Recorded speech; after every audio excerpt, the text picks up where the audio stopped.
রাজধানীর মৌচাকের Fortune shopping মলে স্বর্ণের দোকানে বড় ধরনের চুরির ঘটনা ঘটেছে। পুলিশ জানাচ্ছে, চুরির আগে ৩ মাস ধরে অভিযুক্তরা দোকানটি পর্যবেক্ষণ বা র্যাকি চালিয়েছে।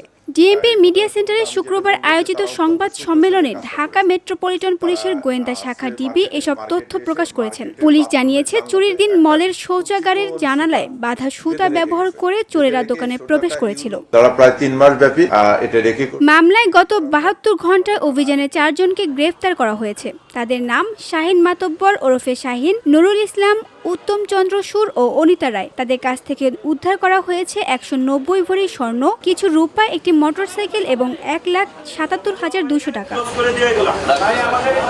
ডিবির অতিরিক্ত কমিশনার শফিকুল ইসলাম জানিয়েছেন, এই ঘটনা পেশাদারিত্বপূর্ণ এবং পরিকল্পিত ছিল। চোরেরা আগেই মলের ভেতরে বোরকা এবং চুরির সরঞ্জাম লুকিয়ে রেখেছিল। পুলিশ আরও জানিয়েছে, গ্রেপ্তারকৃতদের সঙ্গে ২০২১ সালের চট্টগ্রামে কর্ণফুলী মার্কেটে সংঘটিত স্বর্ণ চুরির সম্পর্ক আছে। ২০২১ সালে কর্ণফুলী মার্কেটে একটা ঘটনা ঘটেছিল, সেই ঘটনায় কিন্তু এই দুইজন আসামি সরাসরি জড়িত ছিল।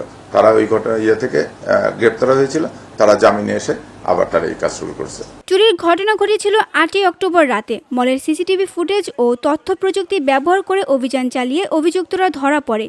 নুরুল ইসলামকে রাজধানী থেকে গ্রেফতার করা হয়েছে এবং চুরিকৃত স্বর্ণ ফরিদপুর থেকে উদ্ধার করা হয়েছে। দোকান মালিক প্রথমে ৫০০ ভরি স্বর্ণের দাবি করেছিলেন, এখনও বাকি স্বর্ণের খোঁজ চলছে। একজন আসামি পলাতক রয়েছে, তাকে গ্রেফতার করলে বাকি স্বর্ণের হদিস পাওয়া সম্ভব হবে।